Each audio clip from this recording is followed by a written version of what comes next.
All right, welcome into another edition of the Musketeer Report podcast. It is December 11th, still here for a few more minutes as we record this podcast tonight, Paul.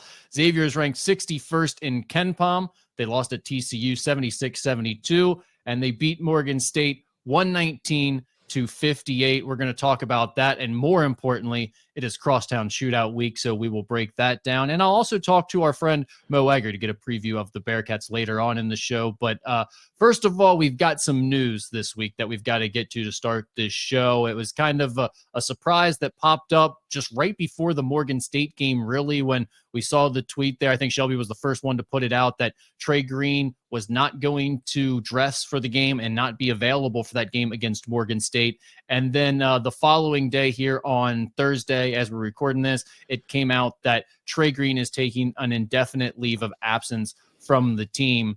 And Paul, basically all we know in terms of details about this, all that's been said publicly, is that he's going to be taking a leave for medical reasons, and he's going to try to get his health back, and he's just not going to be playing with the team for the foreseeable future. So that's kind of where it's been left at from a Xavier release standpoint. And I think the first question for you is, from a role standpoint, how do you see this really changing, Xavier?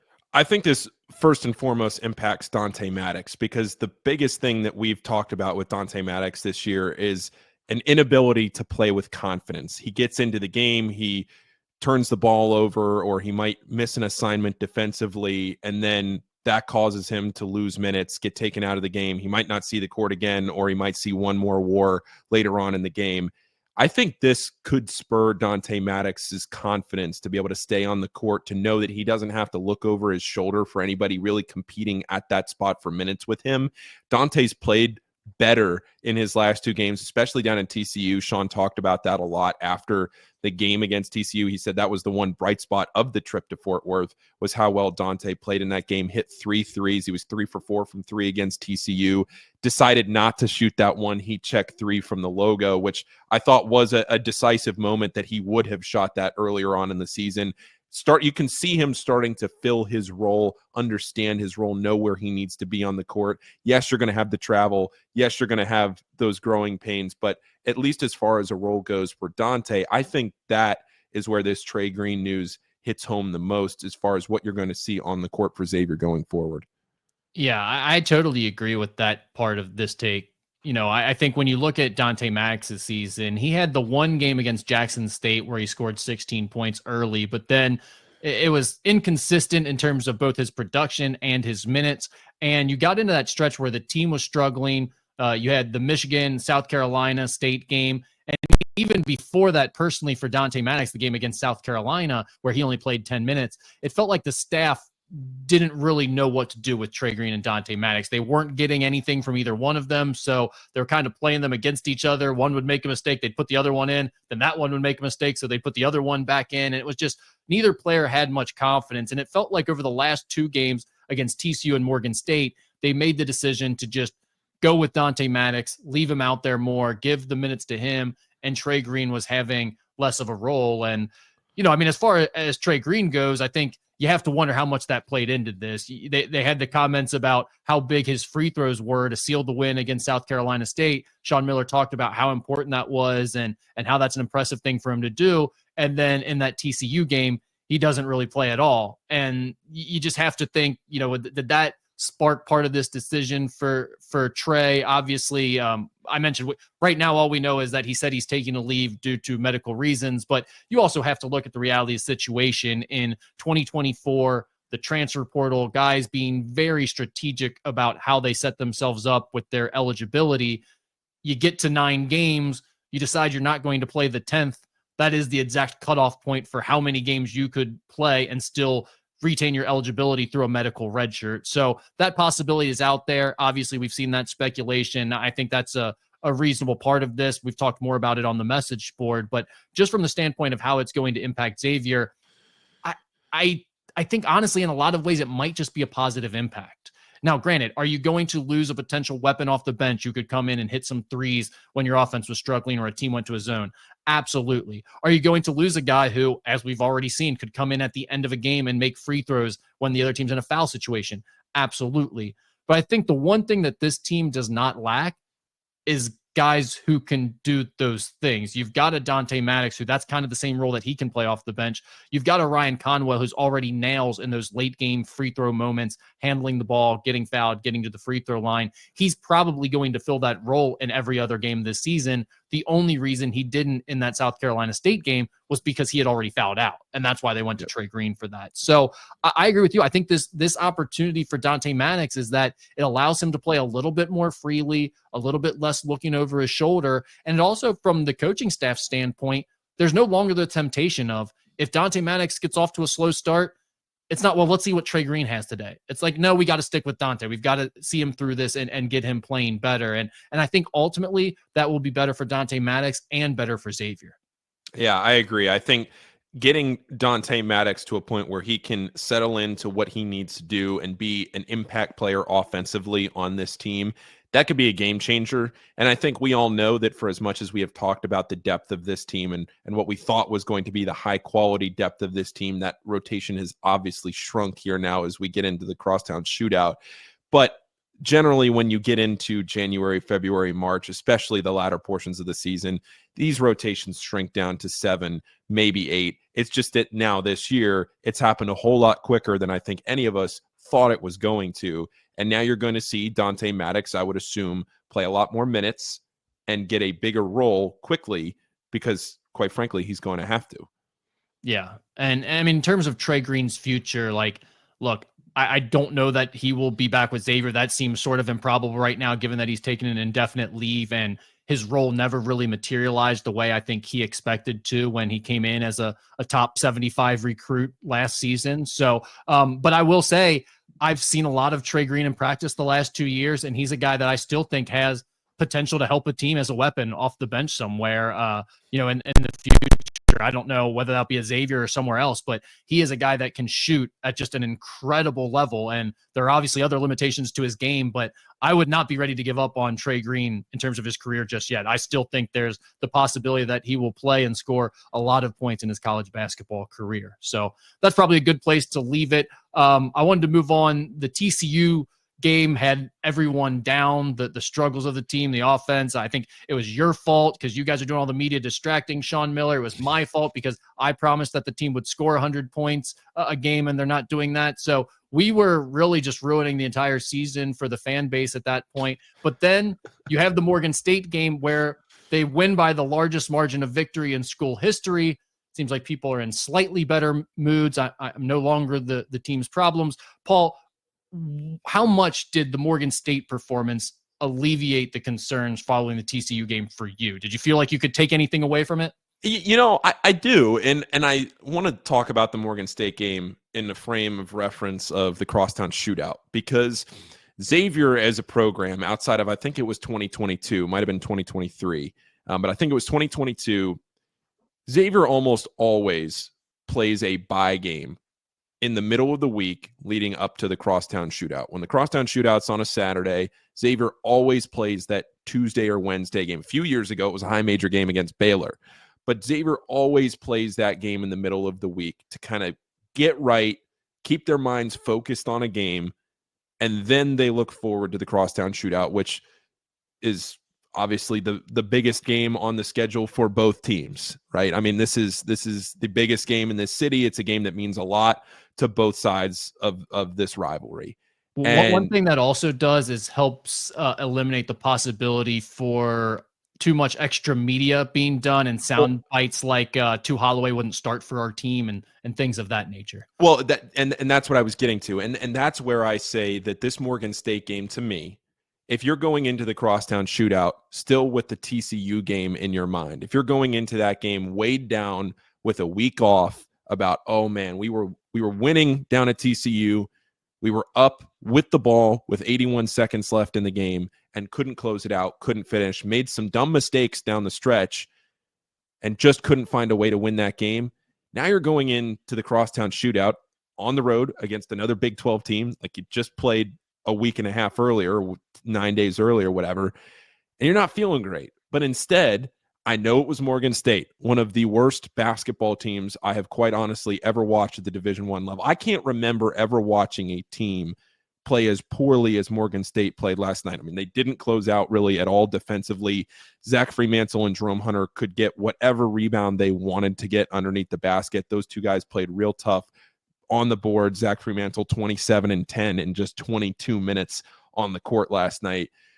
But I think beyond all of that, Xavier shot 67% from three in that game. And we talk so much about the offensive struggles of this team. Say what you want about Morgan State. It is fine to say that, oh, yeah, it was Morgan State. They only had one win against a D1 team. That's fine. I totally get that. But it does feel a whole lot better if you're a Xavier and you are a player going into the Crosstown Shootout.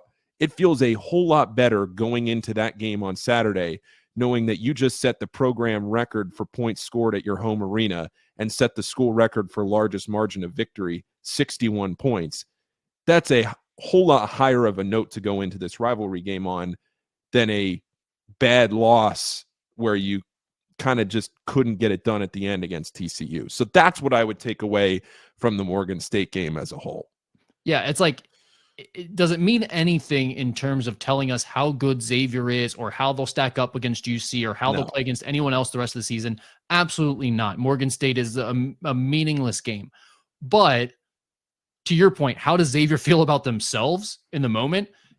There's no possible way that it wouldn't have some type of psychological difference playing a game where you play about as well as you can possibly play offensively and score 119 points. That has to give you some type of psychological boost, advantage, edge. Maybe you could say it gets you into some bad habits. Maybe you start playing sloppy or it came too easy to you at some point. I don't know. But like the way Xavier was going, there's no way that this couldn't be seen as a positive thing for them. And again, fully recognizing it means nothing. It doesn't help them win the UC game. It doesn't mean they're any closer to beating UC. It just means that from a psychological standpoint, they have to be feeling better. And certainly the fan base has to feel a little bit better about the fact that at least the team's making some shots at the same week the Crosstown Shootout occurred, right? Like exactly. The ball was going in.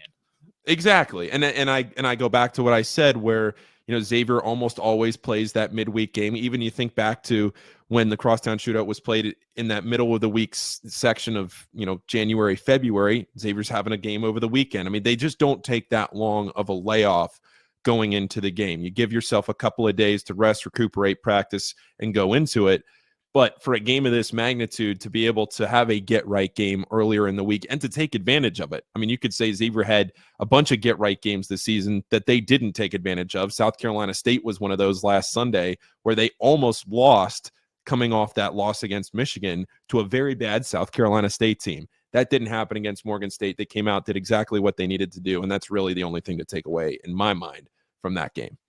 Yeah, I think that's right. I mean, I think there are some good individual positives, yes, but individual things that stood out from a standpoint of like the supporting cast. Marcus Foster and Dalen Swain looked more aggressive. You wanted to see that. The fact that they had more success against the team that was overplaying them and pressuring them on the perimeter.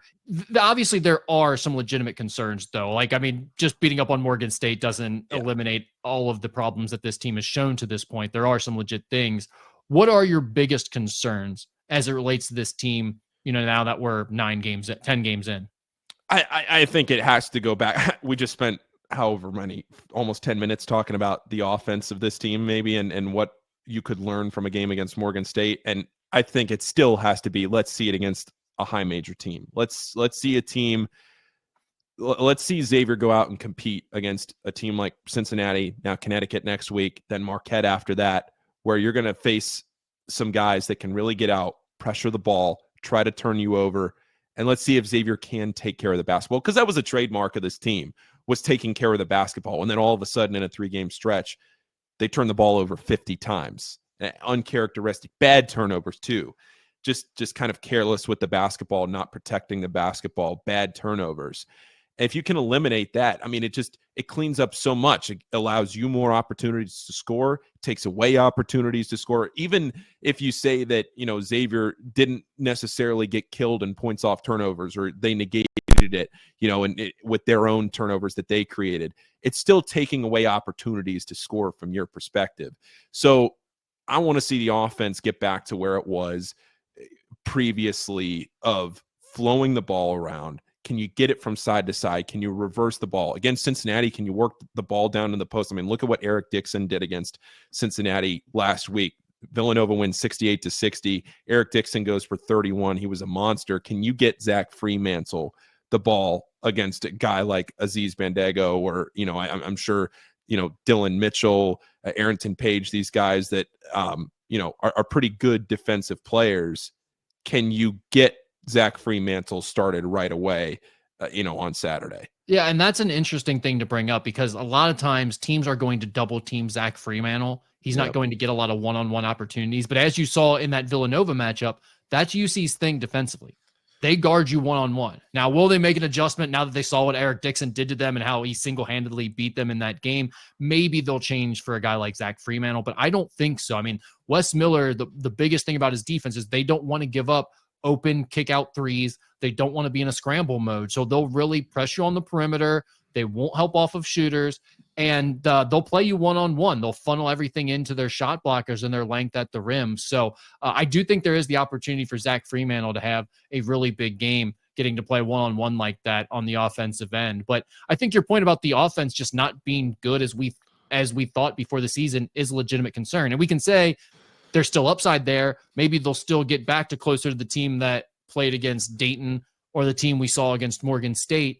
But I think it's pretty clear that this team isn't who we thought they might have the chance to be offensively. I mean, the stars are not as starry as you'd probably like them to be. I think there have been some limitations that have shown up for Ryan Conwell, acknowledging he's been awesome.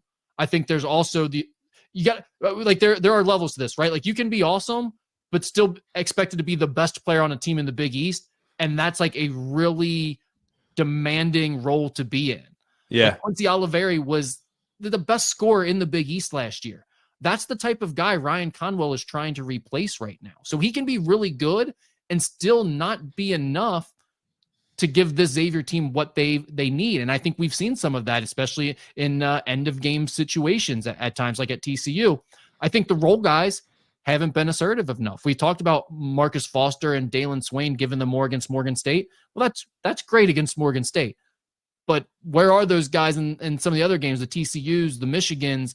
Can they give you more and be more assertive? It's not even just that they're not giving you enough. It's that at times they're just not even a weapon. They're not a factor. They're not a threat on the offensive end. You're playing 4-on-5, sometimes 3-on-5 against these teams because some of your guys just aren't looking to score. And when you have defenses overplaying you on the perimeter, it makes it really tough when certain guys just won't go attack and beat their man one-on-one. And then I think the other part of it is, as good as Zach Freemantle's been, the inside presence is lacking. I mean, they just don't have guys that they can throw the ball into, that go get them a bucket on the block frequently enough. And they don't have that second option to where you can run some high-low stuff or some big-to-big passes and play off of the defensive attention that Zach is demanding. And look, I think any UC fan listening to this would probably agree that they would probably like a little more intensity and a little more toughness down low themselves. So that is a big question mark on both sides of this rivalry on Saturday afternoon is what's going to happen around the basket. And part of that's interesting to me is Cincinnati's big men more talented, more athletic. I think overall, you'd probably like in a draft, you'd probably be looking to take like Zach Freemantle is obviously very good, but overall, I think UC has the more talented front court. But I think we saw in last year's matchup between these teams, Sean Miller had Xavier's front court more ready for the physicality and the approach you want in this game. And UC's big men struggle with that. Like I even noticed that in the NKU game this year, Dylan Mitchell and Aziz Bandago do not like physicality very much. They like to play in a more open transition style game and use their quickness and athleticism. That's one thing I'm curious to see because I don't think either team is very tough up front, but I do think Sean Miller had his not very tough group last year more ready to play for this game. So I'm curious to see how that goes in this year's matchup. Yeah. And what do you think going into this game, just as far as what you think Xavier can maybe exploit? I don't know if that's exactly what I'm looking for here, but where do you think Xavier is looking to gain an advantage on Saturday? Yeah, I mean, I think it probably is one thing that UC does really, really well is they do not foul typically defensively. And that's something that we talk about often when Xavier's at its best on the offensive end. They're typically getting to the free throw line more. So I'm not saying that will go in Xavier's favor, but that's something to keep a big eye on, because I think if Cincinnati is fouling and putting them at the free throw line, their style of defense is not nearly as effective. So that's something to keep an eye on. And then the other thing that I think where Xavier might have an advantage is what we already talked about, and that's the matchup with Zach Freemantle. If they're going to let him play one-on-one, you would like to think that Zach can take advantage of that and get off on the offensive end himself. So those are two things that I really have my eye on. Obviously, you're hoping Ryan Conwell can get going and be the type of star you need in a matchup like this. But what stands out to you from that perspective, if anything? I wouldn't really add on too much more there. I think you hit all the important notes to that. We were talking about concerns for the team, though. Did you have any other concerns that are lingering from the Xavier team after this 8-2 start? Nothing that we haven't just killed the whole time we've been podcasting, over the last week or so. I think we've hit all the really. One thing I don't think we've really talked about, though, Paul, that is, I mean, it's something we talked about before the season that we knew was going to be a problem, but it's like kind of showing up. But because the offense has been struggling, we're only talking about the offense. Defensively, this team has to get better. Like too many times against mid-majors, I think they're showing that they have mid-major transfers. They lack length, they lack athleticism, and they're struggling to guard the ball at times against teams that you really shouldn't struggle to guard the ball as much as they are. And, the front court's going to be what it is. It's going to have its issues. It's going to struggle to defend imposing scores on the block. But the perimeter defense has to be better than it has to this point. So that's another thing that I'm watching as they go forward. They head into this really difficult stretch here. If those things don't improve, the offense doesn't get going, and the front court doesn't play better, and defensively they don't get better, then yeah, this team is just not good. But I think some of those things, there are reasons to believe there's room for improvement. Yeah, I think especially now here 10 games into the season, we have what gives me confidence in them trying to figure this out is that we have seen glimpses of it. It's just, as we've talked about, putting it together for a full 40 minutes. They did it in the second half against TCU the other day. They just didn't do it at all in the first half, and because of that, they didn't have enough time to really put that game away. Can they put efforts like that together for an entire game? And that's what it's going to take on Saturday. I think in terms of the things that I think can definitely improve, I think Davion McKnight can play better than he has over the last 3 or 4 games for them. I think we've seen it. We saw him do better last year towards the end of the season. So I think he can raise his level of play, and he was playing better at the beginning of the season. I think the role players, Marcus Foster, Dalen Swain, and Dante Maddox especially, can give this team much more offensively. I think defensively is a bit more of a question mark. Maybe they can get better incrementally there, but I have more doubts about that's just always been a concern ever since they assembled this roster. I didn't think that was going to be a strength, and I think that's bearing out. And then the other one that maybe doesn't get brought up as much, but was really the biggest reason Sean Miller put together this roster the way he did was the experience they have, the maturity of these older players. I'm thinking that can keep the lows from being as low as they got at times last year. Those games where you just can't grab a rebound defensively. You're right there, but like you can't get the stop. You can't get the defensive rebound. I think this year you have enough guys that can buckle down. You can yell at them in a timeout, and they'll go out and finish off the last 8 minutes of a game and finish off a win. I think when you're in a rut, it's not going to spiral into a 2, 3, 4 game thing for you. I think you'll bounce back quicker for the next game and not fall into these extended periods of poor play. So I think that's another thing where this team will maybe not improve from where they're at this year, but improve from what we saw last year, where maybe they have some of the same deficiencies. Maybe they're not as good as we expected them to be before the season, but I think they may be able to pull themselves out of some of those things better. Sure. Let's talk a little more specifically about Saturday, 2:00 ESPN Plus for Xavier and Cincinnati. I was told it's going to be John Schifrin and Sean Farnham on the call for the game. So for everybody watching the game, I know people were talking about what's the broadcast crew going to look like. I heard that it would be Schifrin and Sean Farnham, which is obviously a national crew. Schifrin, I believe, does the White Sox games, and Sean Farnham's been doing college basketball forever. But anyway, let's talk a little bit more about Saturday. Cincinnati coming into the game with just the one loss on a season. That was to Villanova, 68-60 last week at Villanova, but that was without Dan Skillings. Dan Skillings is back in the lineup. He played 14 minutes on Sunday against Howard, came off the bench, looked okay. I watched pretty much that whole Howard game. And I should say, I guess for any Cincinnati fans that are listening to this, I do the Rebound Rundown, which is a daily show that covers not just Xavier, but also Cincinnati, everything else as well. So if you're just looking for a quick hitter on all these teams around the area, I talked about that a lot on the Rebound Rundown on Monday's show, that Skillings came back. Thought he showed some good energy, created some plays, especially defensively, but we just didn't see him for a while. Wes Miller said he didn't practice. I believe that would have been yesterday. All these days kind of run together this week, but they held him out one day of practice. I think that's kind of a question mark for me for the UC side, is what does Skillings look like? Because when he's at his best, he is such a good, dynamic, game-changing player. Whether he starts or comes off the bench, playing starter minutes, he is such a good player for UC that completely changes the dynamic of what Cincinnati is able to do. So his limitations due to his injury are a big concern if you are going into this game looking at it. What is Cincinnati able to do? Xavier, we know over the last few years, obviously Xavier's won 5 in a row in this game, but the other thing that sticks out to me here, and people have talked about this for a while, digging it up, Xavier's won 13 shootouts in a row dating back, I think, to the 80s that have been decided by 6 points or less. In 2 possession games, Xavier is 13-0 dating back the last 40-something years. And when you kind of look at it from that perspective, and the fact that Xavier's 39th in the country in free throw percentage, and Cincinnati is the 4th worst free throw shooting team in the country, if it does come down to that on Saturday, that is one thing that you look at. But the difference is there have been times this year in the last few games where, like you just mentioned a few minutes ago, Rick, Cincinnati doesn't foul a ton, and Xavier also really hasn't gotten to the line probably at the rate that Sean Miller has wanted them to.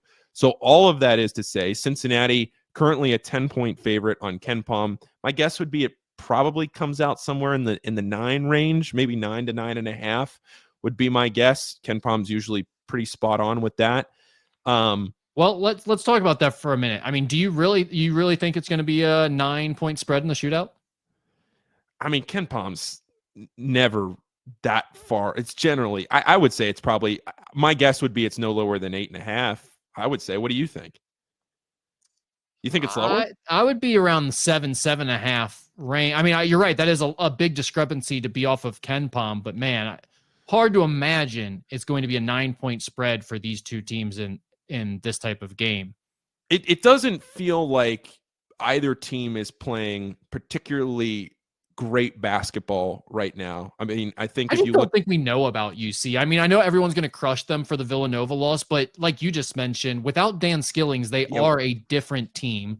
And it is only one game that was their first road game that we have to judge them on. And I think we've seen enough evidence, if you look across the country, that high major teams in their first road game have not fared well. I mean, exactly. It's the reality situation, especially in this new transfer. It's always been the situation, but especially in this transfer portal era, it seems to be even more so the case as teams are trying to find their way early in seasons and build chemistry and all of that. So I just don't think we know a whole lot about UC yet. Their metrics look incredible.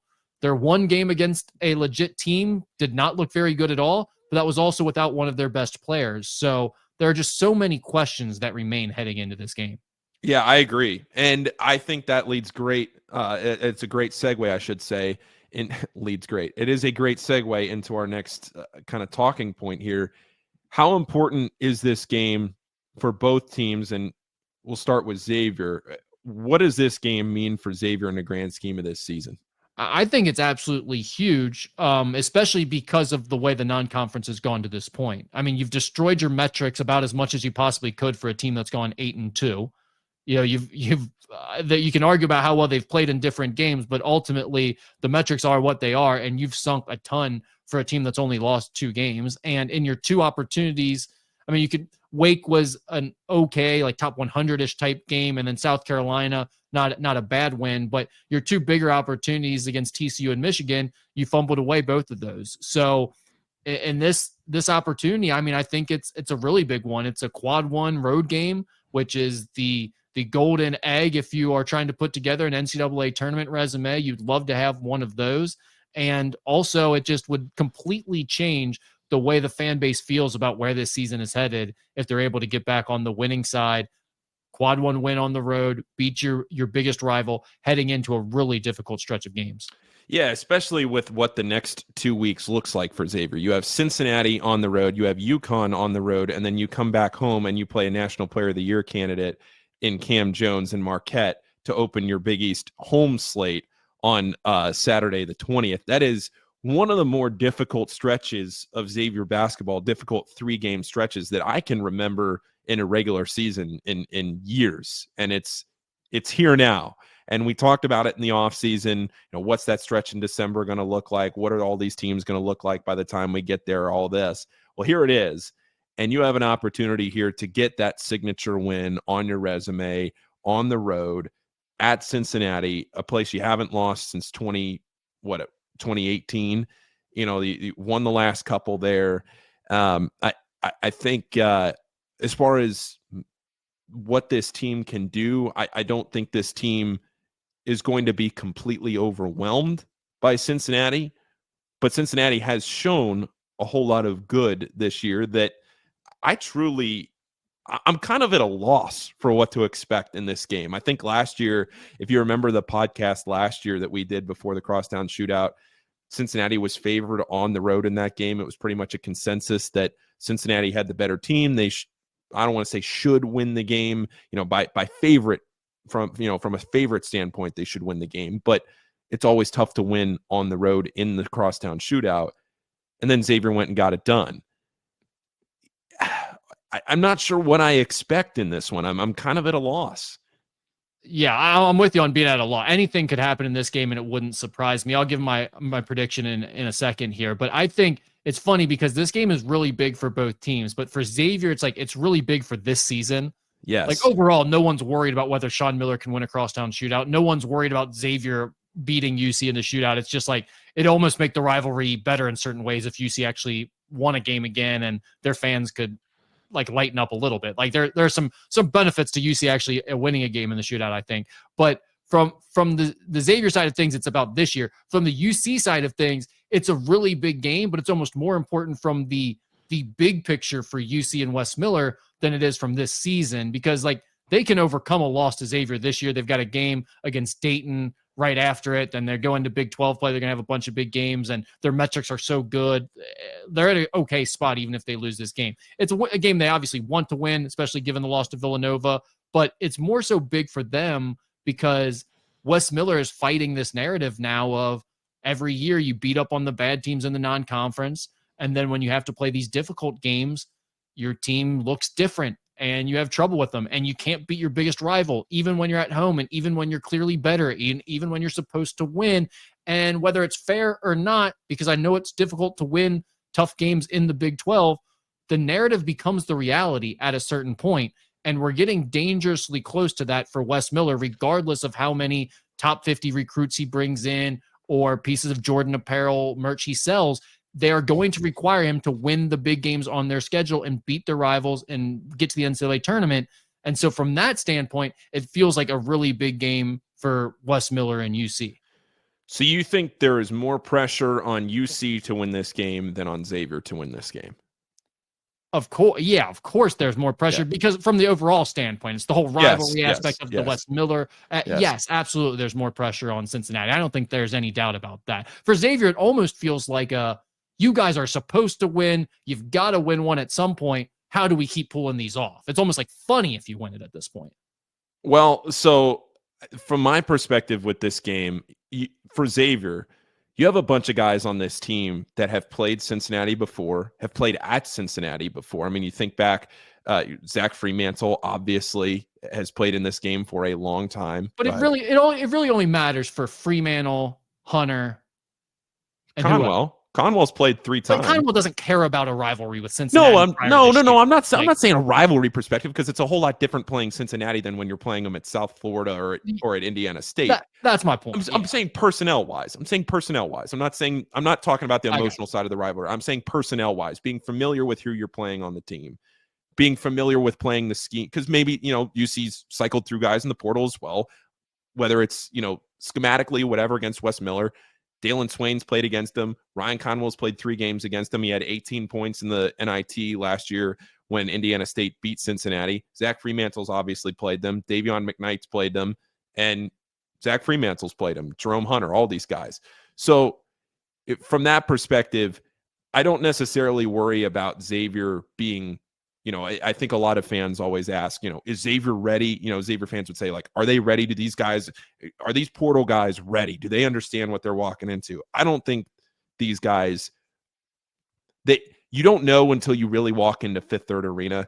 And just like if you're Cincinnati walking into Cintas, you don't know until you're the road team and you do it for the first time what it feels like to walk into that road arena and play and step on that court and play in that game. Because it's unlike anything that you experience in sports. It really is one of the coolest things that you get to do is to go on the road in this game, in my opinion. I mean, I love going to these games at Fifth Third Arena. I think it's fun to go on the road and watch these teams play. It's a cool environment. I am very anxious to see what both teams look like on Saturday, because I do agree with you. I think there is a lot more pressure on Cincinnati in the grand scheme of things to win on Saturday. I do think there is a lot of pressure for Xavier and their forecast for this season, because this would be a signature non-conference win. The other thing for Xavier here, Rick, if you think about it, just let's just say mentally, the mentals of an 18 to 22-year-old having to play at UC, at UConn, and at home against Marquette, where you're going to be a fairly significant underdog in all 3 of those games, probably. If you go 0-3 into your Christmas break, that's a tough one to handle, and it's nothing that it's not like you were necessarily expected to win. It wouldn't be a surprise if that happened if you lose this one. It wouldn't be a surprise really at all if that happened. I don't think anybody would look at that and say, oh man, Xavier went 0-3 on the road in the Crosstown Shootout at the 2-time defending national champion and at home against a top 10 team in the country. You're like, I mean, I guess, it kind of makes sense. But things feel a lot darker around here if that's how it goes down. But then that puts a lot of pressure on you to then start to rip off wins when you get into early January of, all right, you got to take care of business against Seton Hall. Then it's Georgetown. Then St. John's comes home. Then you go to DePaul. Can you beat Villanova at home? Like, that's a really important 5-game stretch right there. Whereas if you beat Cincinnati or UConn or Marquette, because I don't know if I'm going to be able to podcast with you depending on our travel schedule here before next week with the next 2 games, this is it's a challenging stretch, and we are going to learn a lot about this Xavier team over the next 3 games. And that starts on Saturday. Does Xavier come out hot? Do they throw the first punch in this game? Do they kind of set the tone? Because that's what they've done lately in the Crosstown Shootout. Do they set the tone? And how do they respond when Cincinnati inevitably makes a run at whatever point that happens? Can they answer? Can Xavier get the stops that they need? Can they control the ball? Can they not turn it over? And can some of those open threes that Xavier hit on Tuesday night against Morgan State, can that translate into a game of this magnitude? We'll see. All right. I want a prediction, and I want a score prediction and only a score prediction. You can say more words after you give me a score prediction, but the first words out of your mouth need to just be a score. I will say Xavier 75, Cincinnati 71. All right, 4-point spread. I've got a 4-point spread as well. I went the opposite way. I'm going Cincinnati 80, Xavier 76. Okay. So this goes back to what I said earlier in the preseason when we did our preseason podcasts, and we predicted every game. And I said, on paper, this is a game Cincinnati should win. This is a game that Cincinnati, by metrics, would say that they have the better team, that they should go out there and they should win this game. It's at home. But to me, with Xavier, I just can't pick against Xavier in this game until Cincinnati proves to me that they can win the game. And you can call me biased, you can call me a homer, you can call me whatever. Sure, I mean, I'm around the Xavier team every day. I get it. Call me a homer. It's fine. But I can't predict Xavier to lose this game no matter how many metrics you show me, no matter how many numbers you put in front of me, no matter how many points you bring up. It doesn't matter. It's been 5 years since Cincinnati won this game. And I just can't predict Xavier to lose until I see it happen. Look, I totally understand that. And I would say my head tells me that Cincinnati's defense is exactly what Xavier struggles with this year. Xavier's had the issues that they've had. Maybe the offense just isn't as good as we thought it was going to be, and that is what it is, and we're going to have to accept that at some level, whatever. Like, my head tells me this is UC's year to win it. They have to win one at some point. It's a home game for them. They do have a legitimately good team. All of those things are like, I'm battling this idea of that's what's going on in my head, but then in my gut, I have exactly what you just laid out. It's like, but UC never wins this game. They just don't win it. And until they actually do win one, and that 13-0 stat that you laid out in 2-possession games, like, that's a real thing that's happened in these games. Every time it gets close, Xavier pulls it out and finds a way to win. So, I mean, my gut wants me to pick Xavier, but I'm going to stick with UC in the 4-point win because at some point they do have to. Well, here's the thing that would concern me if I'm a Xavier fan and I'm listening to this, looking for, thoughts, predictions, everything else, which is why you are listening to this. What would concern me is that and we've been saying this probably for the last couple of years, Rick.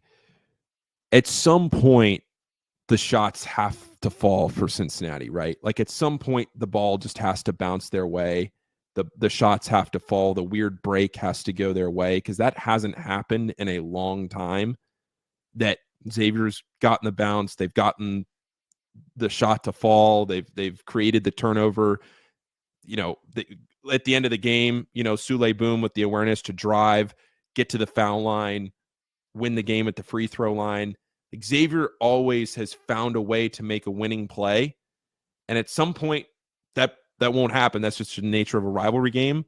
But until that happens, Rick, I just can't predict it not to happen. And doesn't last year like almost zap you of that belief at some point? Like, if UC didn't win last year, that's exactly why. I don't remember what I predicted to happen last year.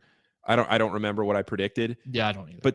But that is exactly why I just can't pick Cincinnati to win this game this year.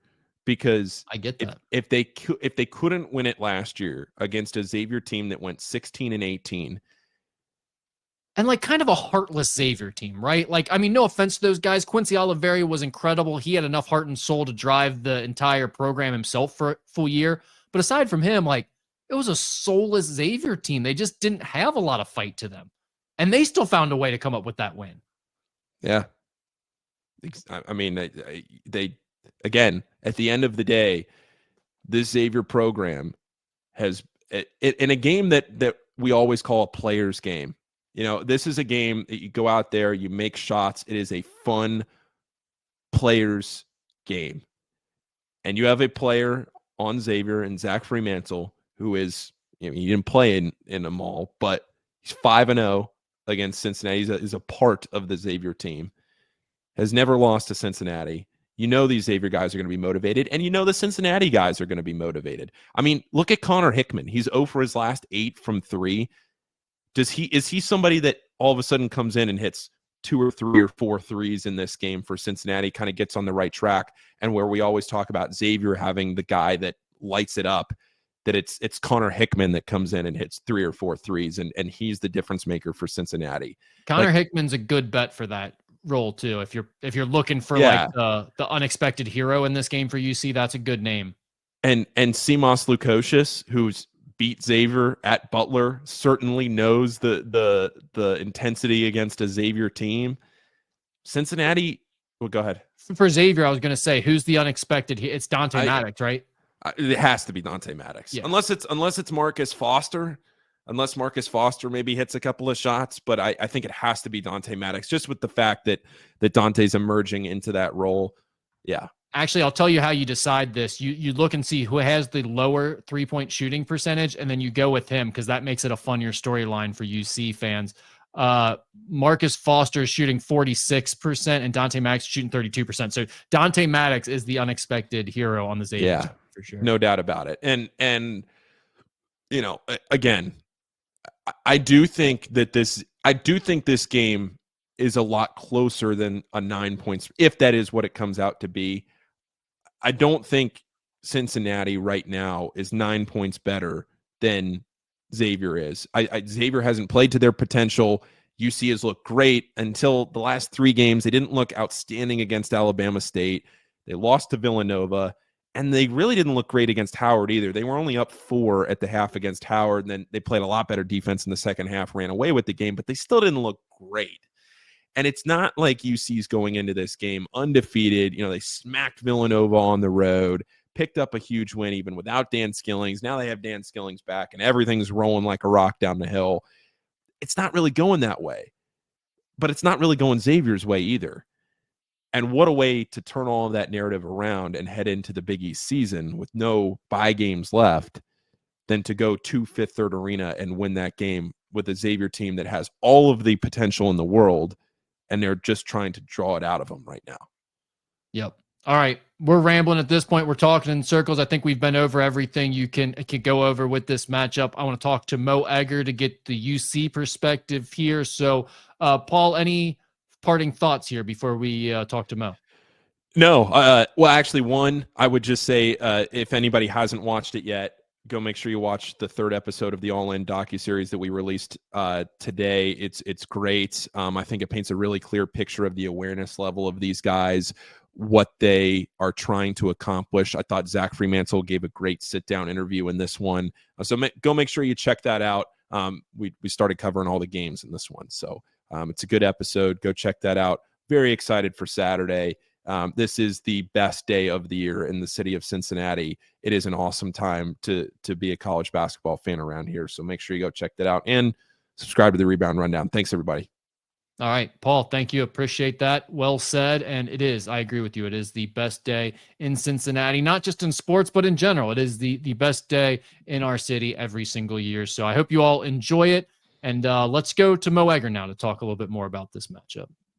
Joining me now to talk about this Crosstown Shootout matchup is Mo Egger. And Mo, a big Burt Combs, former Kentucky governor enthusiast. I appreciate you taking some time to join me, man. Thank you. So I'm on the Musketeer Report podcast, right? Yep. Now, you told me about 2 or 3 weeks ago that on this website's message board, I actually have a favorable approval rating. Is that true? Well, I don't know if that's exactly what I said. I think I said out of all the Cincinnati media guys, especially that are on air at your network of stations, I think you have the highest approval rating. Okay, that's fine. I guess this will test that. We'll see. We'll see if the audience enjoys my appearance. Yeah, I mean, hell, that's not even what we're really going for here. I just need someone to talk about UC, and I mean, you're there enough. Sure, I feel like you see enough UC basketball. So, the other options are, well, we went with you. Let's just put it that way, you know? Yes. Mo, one of the things we've been talking about. And by the way, let's be honest, that's how I've gotten most of my jobs. Like, well, Mo, go ahead. So yeah. Broering's still around here somewhere, isn't he? He can do this. That's usually how it goes for me as well. I get that. One of the fun things kind of that I've been talking about with friends before the game and a couple interviews I've done leading up to this one is the line for this game. Ken Palm has it as at a 9-point line right now. UC's favored 76-67 according to Ken Palm. Do you think the betting line will be that big? If you see that line, will you be surprised? Will you think that's an automatic hammer Xavier there? Or it feels like every time the line gets over 5 in this game, we talk about it being too big of a line.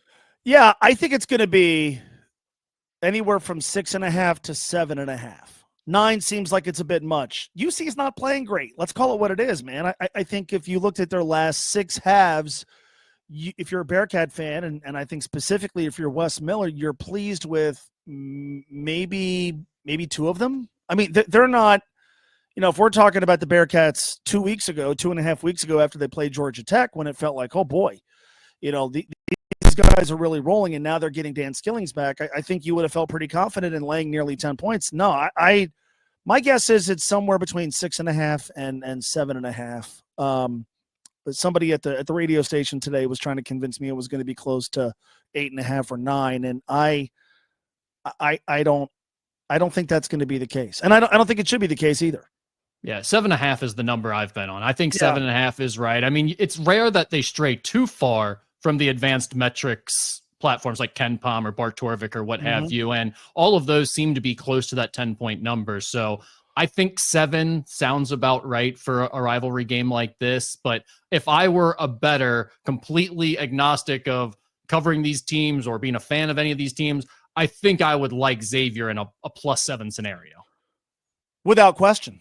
Yes, without question. I mean, it's December the 11th we're doing this. The 10th, what's today, Rick?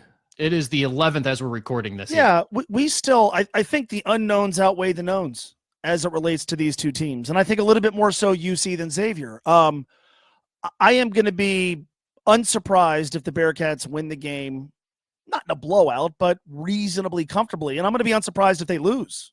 I think there's a pretty large variance in terms of the possibilities for this game because of the unknowns. There have been times, specifically with the Bearcats, that I've watched them and I thought, like, I see how this is supposed to look when they play really good teams, but they haven't played or beaten any really good teams. And the one, I think, real test they had, and you and I have talked about Villanova because we broke down the Big East, was that game against Villanova where they played really poorly on both ends. Now, they made a run and pulled within 2 in the second half, but I think there's, to me, like, we're talking about this from a gambling perspective. If you're making a wager, then in order to do so comfortably, I think you have to have some known variables that you're investing in.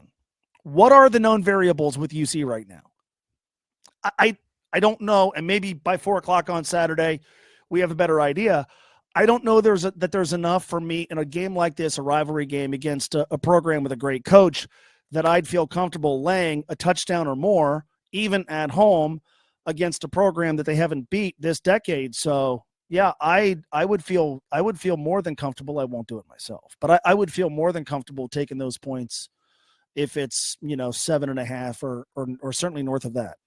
Yeah, we're on the same page, I think, with where we're at on these teams, how much is still unknown, and the fact that pretty much nothing would surprise me in this game. I mean, a 10-plus point win either way wouldn't be all that surprising, and certainly a close win either way wouldn't surprise me. UC is ranked 17th overall in Ken Palm, 31st in offensive efficiency, 15th in defensive efficiency. They were as high as 8th before the Alabama State game overall.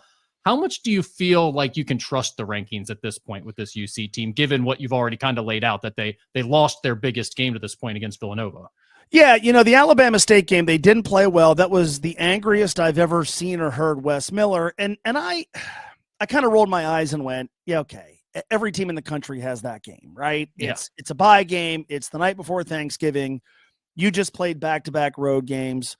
You've got a pretty big one on Tuesday. Like, it's, I hate trap game, but it's sort of sandwiched there in the middle. Like, all right, they went through the motions, didn't play great. But unfortunately, it's sort of, it foreshadowed what was going to happen in Philadelphia, where they had no answer for a team that had the best player on the floor, but they also didn't that night have guys 2 through 4.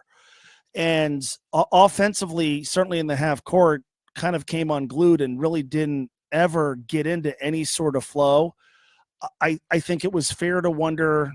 I I think it was fair to wonder in the aftermath of that game, should Wes have tightened the rotation a little bit, which is one of the big questions I have about this game on Saturday. I think it's fair to really wonder, based on how they played against Villanova, God, you know what, is this team as deep as we thought it was? And I think November depth is often dramatically overplayed. Yeah. And I think you and I have talked about that a bunch. I always hear in November, like, well, they got 10 guys. And then I watch games in February and teams are playing 7 dudes.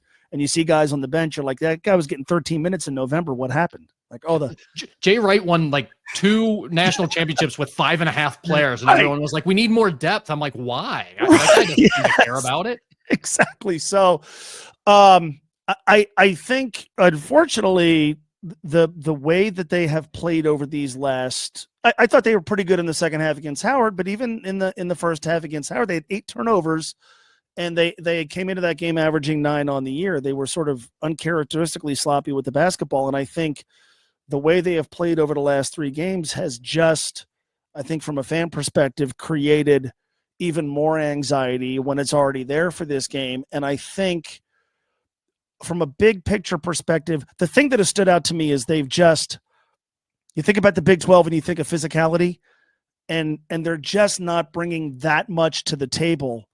And you might say, well, we didn't think they were going to be a bruising team anyway. But I think against Villanova, that was maybe the biggest takeaway, that, this team looked physically, some would say soft. I'm not going to go there. Just sort of unimposing. And is that going to be problematic on Saturday? Maybe not.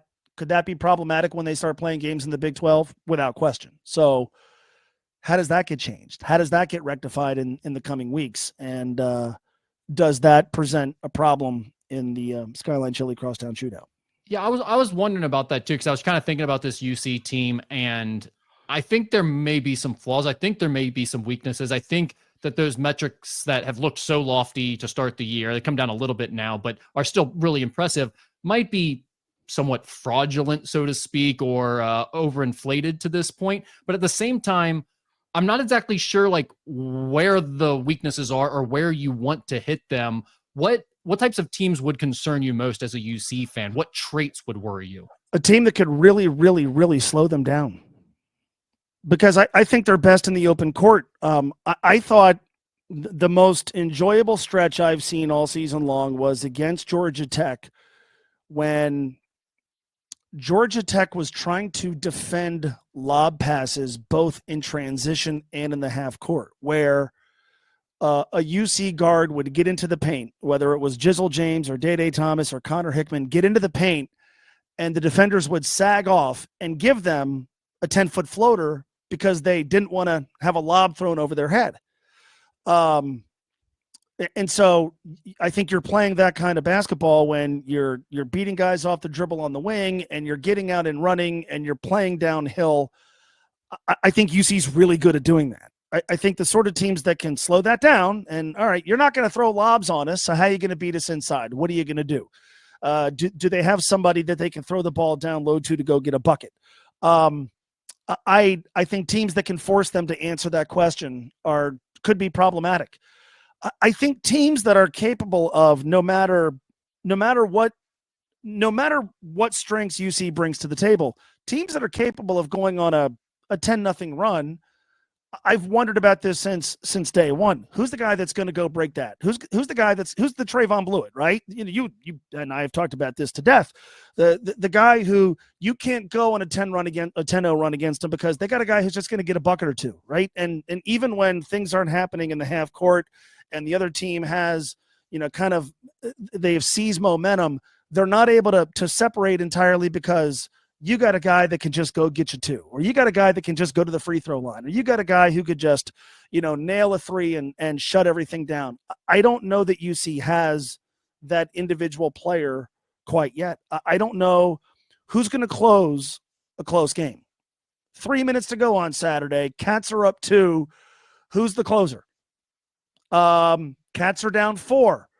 3.5 to go, and they're struggling offensively. Who's the guy? Right? Does the guy emerge from a bunch of really well-designed half-court sets? Maybe. Does the guy emerge from the collection of, I think, really good and talented players they have, I would, as a UC fan, like to think so, but I don't know.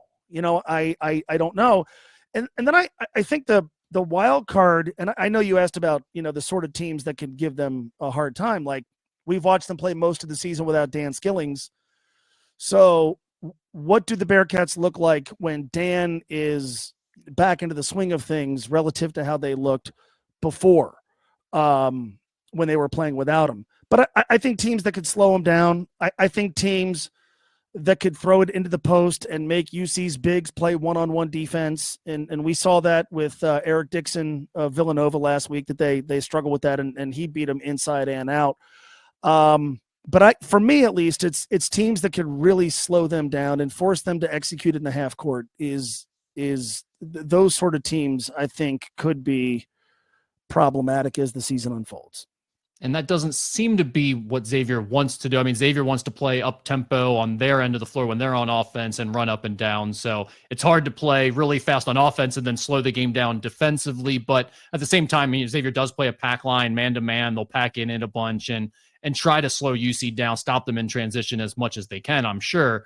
But you've been keeping up with Xavier. Their recent issues have been handling perimeter pressure. They've been turning the ball over a lot. They've been getting stagnated in the half court on the offensive end when they can't reverse the ball quickly, spray it to their shooters, and fire up threes. How do you assess that in this matchup? Because that seems to be what UC does really well defensively. They don't help off of shooters. They're really aggressive on the perimeter, overplaying you a bit, and really force you to kind of beat them one-on-one with drives into the mid-range and to the rim. It was interesting because I looked it up this morning. I wanted to see where the two teams were in terms of turnovers per possession, and I was surprised. Xavier was 100th in the country.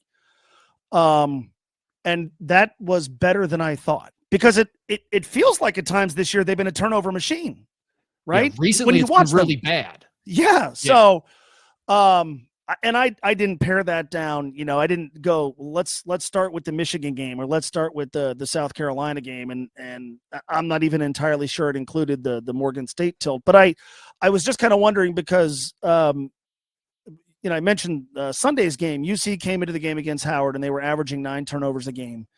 And that was 6th best in the country. And then they had 8 in the first half. And I made a note during the game. I'm like, I wonder what that is per possession. I wonder where they are per possession.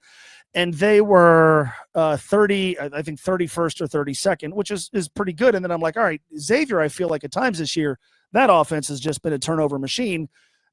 It's got to be in the bottom half of the country, and it was 100th. And again, it's obviously not great, but it's not as bad as I thought. I think UC, if you turn it over against them, they can make you pay. And I think that's one of the keys.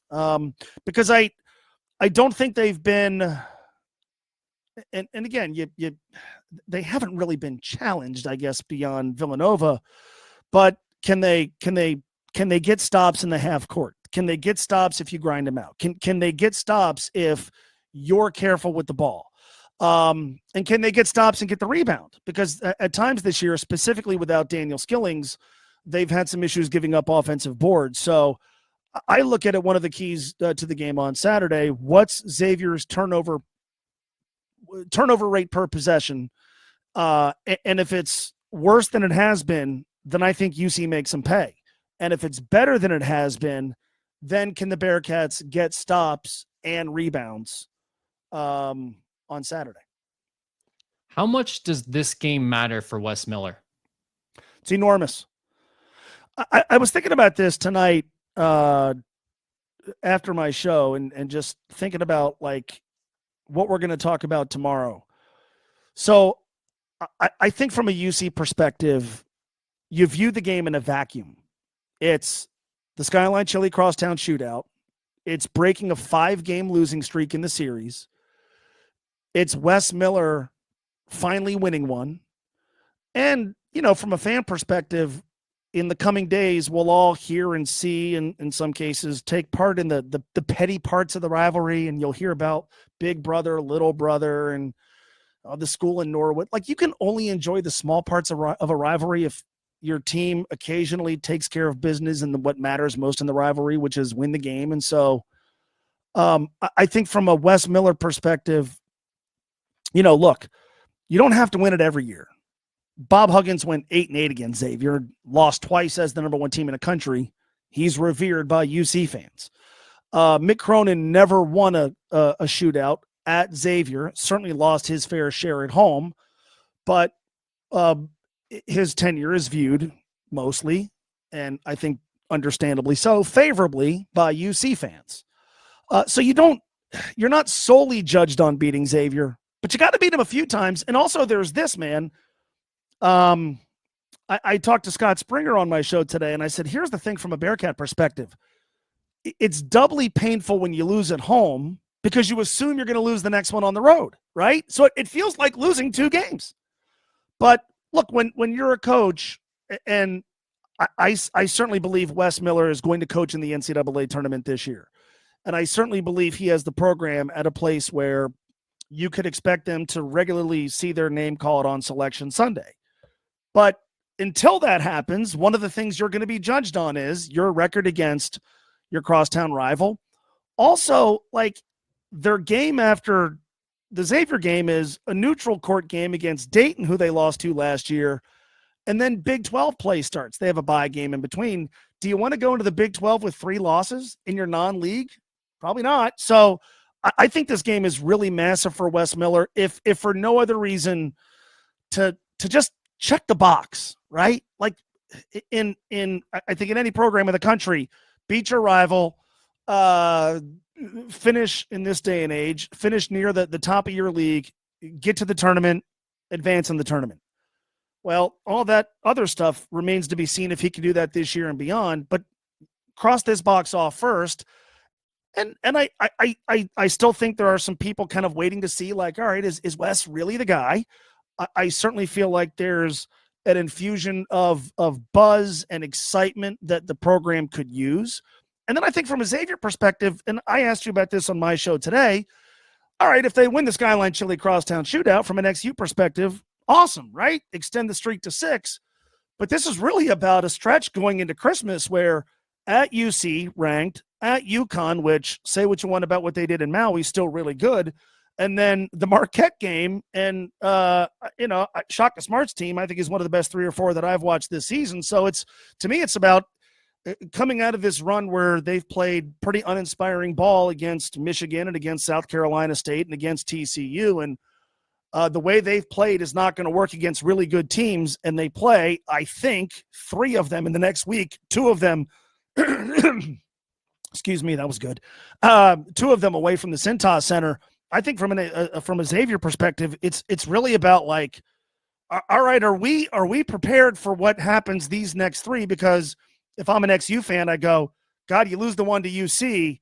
We just lost one in Fort Worth on the heels of losing one on a neutral floor to Michigan, and now we're starting against UConn and Marquette. Like, boy, do you want to go into Christmas, just go into Christmas before you come out on the other end and play a bunch more Big East teams with, as many as possibly 5 losses? I don't believe XU is going to lose all 3 of those games, but I kind of view this as, if you don't get this one, oh boy, it starts to snowball a little bit if you don't get things fixed against the next 2 teams they have. And they're not exactly, say what you want about how they played against Morgan State, they're not exactly playing great right now, but Sean Miller doesn't need, I'm sure he would tell you he does. He doesn't need another win in the Skyline Chili Crosstown Shootout. Wes Miller needs one. And again, if you don't get one this year, I think most people will assume, well, they're not going to win at Cintas Center. So how long does the streak go? And how long does the coach of the Bearcats go before he wins one? I don't think that's a question that he wants to live with for the next year. And I certainly know it's not one that he wants to live with for the next 2 years. Yeah, one thing I looked at it, or one way I looked at it, is the Villanova game.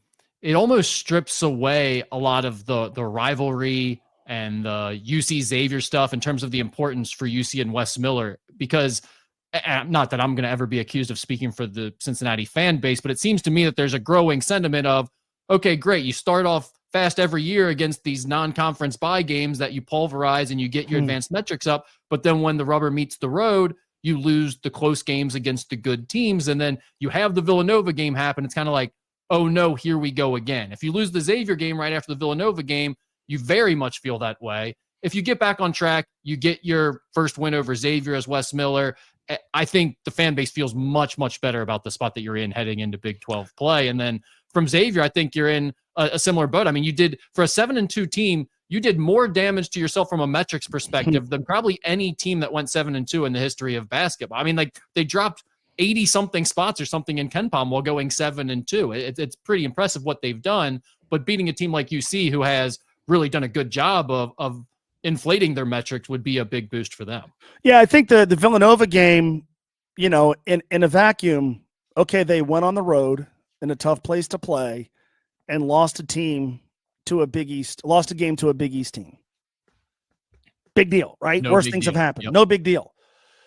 But if it foreshadows darker things to come, and that's another loss to Xavier, and then again, like that Dayton team, I think is pretty good. Yep. So, okay, now, God, the year where we talked about this is where things have finally turned, and they were picked to finish 6th in the Big 12, and they're maybe just a rung below those elite teams in the Big 12, but that might be good enough for, let's say a top 5 seed in the NCAA tournament. Now it's going to be like, okay, and I think a lot of those folks are going to go, God, there's a lot that West does that I like. They are recruiting really good players, and they looked like a Big 12 team for most of the season last year, and he has gotten the program back on stable ground. But here we go again. Here we are losing non-conference games to teams that people have heard of. I think that's what was supposed to make this year different, right? They were in the non-conference supposed to mostly dominate, and it's going to be hard to say that they dominated if conference play starts and they're sitting there, I think, with more than one loss. I think if they win on Saturday, and then I'll add to it the Dayton game. I think if they win the next 2, you'll look at that Villanova game and go, all right, a bad Tuesday night on the road in the Big East, it happens. We knew they weren't going to win every game. Fine, no big deal. It's not going to kill their metrics. It's not reflective of who they are. But if what we saw in Philadelphia is who they are, again, Xavier, and then again against Dayton, there's going to be a lot of finger pointing at Wes Miller. And I think a lot of skepticism about, okay, can this team really win enough games in the Big 12 to do what just a couple of weeks ago we assumed they were going to do, which is to play in mid-March? Real quick here, Dan Skillings, he played in the first game, got hurt, returned for 14 minutes against Howard in their last game. Did you see enough from him against Howard to think that he's ready to go in the shootout? I saw a player that didn't look like he was dealing with any physical limitations, which was most important. And I even said this to Wes on the post-game show. There was a play about 2 or 3 minutes after he checked in and, he came off the bench where he dove on the floor for a loose ball. And I mean, literally like dove. He looked like he'd kind of been shot because he just went down on his knees. And I watched, I'm like waiting to see if he gets up, and I'm, he's coming off a knee issue, right? Like, okay, what's that going to do? And he got up and he ran down the floor. So that to me was most important in terms of his production. It was non-existent. He scored 2 points on a nice little play where he curled off a screen, caught a pass and laid it in, and fine. But I think everybody was just looking for, okay, how does he look? Does he look like he's limping? Does he look like he's dealing with some sort of physical limitation? Is he pushing himself?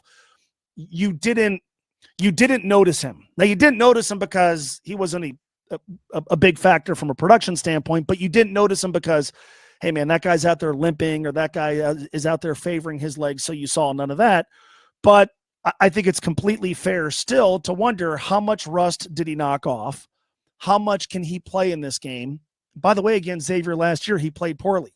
So, does Dan take the floor going, not only do I have to show that I am where I need to be for this season, but I got to atone for how I played at the Cintas Center last year. And if he does, and he plays really well, that is, no pun intended, an X factor that I think dramatically tilts the game in UC's favor. But we talked about all the unknowns with this team at the top of this conversation. He might be at the very top of the list specifically for Saturday. And do you have a prediction of any sort that you'd like to give for this game? I have a fear because I saw it 2 years ago. I think you and I are in the same boat. This is my favorite Cincinnati sporting event, without question. And I say that from the perspective of a guy whose team loses it every year. And whenever I hear or read, well, it's not what it used to be. It's lost its luster. I always think about that perspective in those moments right before the ball goes in the air. It's awesome. It's awesome. There's nothing in sports in this town like it, regardless of venue and regardless of how good either team is. And so on Saturday, Fifth Third is going to be rocking. And there's going to be a sense of it's time for this to end. This is how it ends. It ends here. And not only does the Xavier streak ends, but now the program kind of takes off. And there's going to be a hype video, and it's going to be insane. And UC's team is going to be amped, which is exactly what the circumstances were 2 years ago. And then suddenly Jack Nungy makes a shot to make it 13-1 in favor of Xavier. And the Bearcats stormed all the way back and, obviously made it that was the game that went to overtime with the David DeJulia shot, if my memory serves me correct. Right? But right. They had to spend. Nungy blocked the inbounds pass, right? That's right. Yes. Yeah. They had to spend so much time and energy crawling back. Like, it's rare in this series that UC plays from ahead. It's easy to say that. Well, Xavier's won the last 5, but it's not like XU has had to mount major comebacks to win these games. So my fear is crowd is uber fired up, team is fired up, and a great coach in Sean Miller has his team sort of weather that, take advantage of UC trying to win the game in the first 4 or 5 minutes, which I've seen before. And, suddenly X is up 13-1 or 14-4 or 16-2, something like that. And then things change. So that's my fear in terms of a prediction. It's more of a guess than a prediction. My guess is UC is going to win, having watched both teams this season. And I'm doing this from an objective perspective because in many years I have picked XU to win. I think the Bearcats have the better team and they are at home. But look, man, there's a difference between making a guess and feeling confident. And if you talk to a UC fan this week who tells you they're confident, they're lying, because if you're a UC fan, how could you feel confidence when it comes to the Skyline Chili Crosstown Shootout? Yeah, no, I mean, that's well said. I think I'm at 80-76 UC for what it matters. Not that it does, but I think that's well said. I'm not sure what else I can add to that. So thank you for doing this and chatting about the game. I always enjoy getting your perspective, man. I cannot wait to read what people say in the message board about this. Yeah, well, I mean, you know where it is, you know where to find it. So I'm sure, good or bad, there will be plenty of comments. I can log in and go back and forth with people if you want. That'd be please do. Whenever you bring that up, you always act like you'll be reprimanded. I don't know who's gonna I'm in charge of it. No one's going to stop you from doing this. No one's gonna get mad at you. I'm fine with it. How many posts in your time running this site have you deleted, or how many people have you banned? A guy named Musky Pimp. Okay. Musky Pimp has been banned permanently. He might be the only one that's not ever allowed back. There are a lot of guys that like to come in, they get real pissed off when the team loses a few games, and I have to suspend them for a month, and then they remember that they're not allowed to act like that, and they come back in January and they do okay. So very good. Well, I hope this was well received. I enjoyed the conversation. Thanks as always, Mo. I appreciate it. All right, man. Thanks. All right, so thanks again there to Mo Egger and, of course, to Paul Fritschner for helping me break down the Crosstown Shootout matchup. I think we are in for another – it's always a good one. It's always a good game, like we said multiple times throughout this podcast. It is the best day in our city, so I hope all of you enjoy it. And also, if you haven't subscribed to Musketeer Report yet, there still is a 50% off sale going for a few more days here leading up to Christmas. So if you want to sign up for the site, or if you want to get someone a Christmas gift and you didn't get a chance to do that while we were running our Black Friday sale, still a good opportunity here. While it's 50% off, you get a huge discount and you can take care of a loved one who also loves the Musketeers. So thank you all for watching. We'll talk more about it on the message board.